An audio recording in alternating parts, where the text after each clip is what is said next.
Hello, Slicey Dicers. This is Brian. What is probably going to be a quick little video for you today. Today we're going to talk about this new little piece on my personal beloved Manix 2. This happens to be the Crew Wear Smooth G10 version from Knife Center. They're exclusive. This is a great upgrade if you own a Manix 2. These are the Flytanium titanium ball cage locks, specifically for the Manix 2. It's the only thing they're going to fit. They will fit any Manix 2. Even the XL, the exception being the lightweight. They would fit the lightweight, but you can't get it apart, so you can't install it. So yes, you do have to completely disassemble the knife to install them. I did prepare a disassembly video here, but yeah, it's never going to see the light of day. It was pretty sweary, so that's no fault of Flytanium. The piece itself is extremely well made. But unfortunately, a Manix 2 is just really difficult to get back together. The way the spring rides in here, you can see it inside there.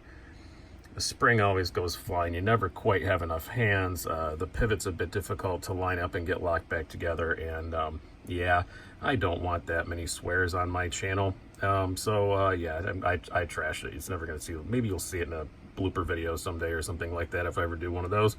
But it only took me like, less than half an hour. It was probably about 20 minutes actually taking it apart, installing and reassembling the knife, and then another 10 minutes of fiddling to get it back to center and get the pivot to snap in and all that kind of stuff. But it was just a garbage video, so I'm not going to use it. But this part is fantastic. They are $39 from Flytanium's website. I will link it down below. I have checked. They are available. You can get it in this plain silver, and then you can also get it, and make sure I got all the colors right, blue, gold, green, and purple as well. So you can get it to match whatever you want on whatever Manix 2 that you have, which is pretty awesome. $39 isn't cheap for a part that is this small, but when you look at it, it's a lot of machining going in there. And not only does it make the knife feel so much better and just seem like a much more quality piece. If there was one point of failure on the Manix 2, never happened to me, but I have heard of it. This is all plastic, so that little plastic pin, some people had those snap off and that would screw everything all up. That never happened to me, but I have heard it happen in a little bit. I don't think it was a common thing, but I have heard of it. You don't have to worry about that anymore. And the part you interact with the knife the most though was this lock, and you're touching plastic on some versions of the Manix 2, a $200 knife. It's much better to be touching some titanium, instead of that. It's a big upgrade to the feel of the knife, definitely. It makes it feel more like the beefy beast that it is. I don't really notice any difference in the action. There's a bit of a click. I wouldn't call it stick, but I think that's more just because maybe the titanium conducts the sound better or something. But yeah, there's a bit of a click when it disengages now, but that's it.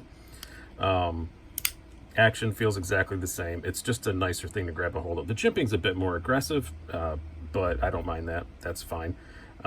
Makes it easier to get a hold of. Don't really mind it, and now I can more easily do it with just my thumb rather than using both fingers, where on the plastic one I usually had to use both fingers. So another little upgrade there. It's a great upgrade if you have a Manix 2. It just really is. I would highly recommend it. I did put a deep carry clip on this too. This is the MXG Gear one. I might not keep this one. I might switch to something else. I didn't look at the dimensions. It's a little short. It's fine probably. I don't know. I'm lazy. Maybe I'll change it. Maybe I won't. But I might put an actual Casey Lynch longer one on it. But I love this knife. And Spyderco, the next time you do any kind of QCI or Manix 3 or whatever, get rid of the plastic, please. Make these out of stainless steel or something like this. It would kneecap Flytanium's business of selling these, but still, make it out of aluminum, stainless steel, something. The plastic is... I always hated the plastic. It was always the thing I liked the least about the Manix 2 because it made it feel cheap. And this is, now that I have a replacement for it, it just reaffirms that I was right and it needs to have that. So please, Spyderco, next time you do one, please make that change. It is a very difficult to machine part. I can see maybe why this looks like this is just, molded. I'm sure this is infinitely cheaper, but still, this isn't a cheap knife. I mean, this version was $130, which is a huge bargain. I think they have standard around 125, 130, 135, something like that for a regular S30V. But yeah, some versions of this sprint rods and stuff are $200, so they deserve better than plastic. So, and plastic, you know, kills dolphins? I don't know, I'm just trying to think of other bad things to say about plastic. I just don't like it. So yeah, this is a great upgrade. If you have a Manix 2 in any form other than the lightweight, grab yourself one. Highly, highly recommend it. I will link to it down below. I'm also going to link to, if you want to see how to install it, I'm just going to link to Nick Shabazz' disassembly video.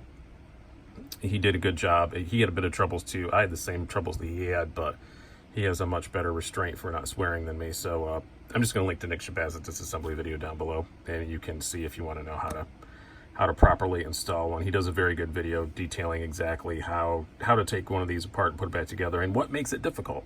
So hope you guys have enjoyed this. I've been Brian. Have a good one.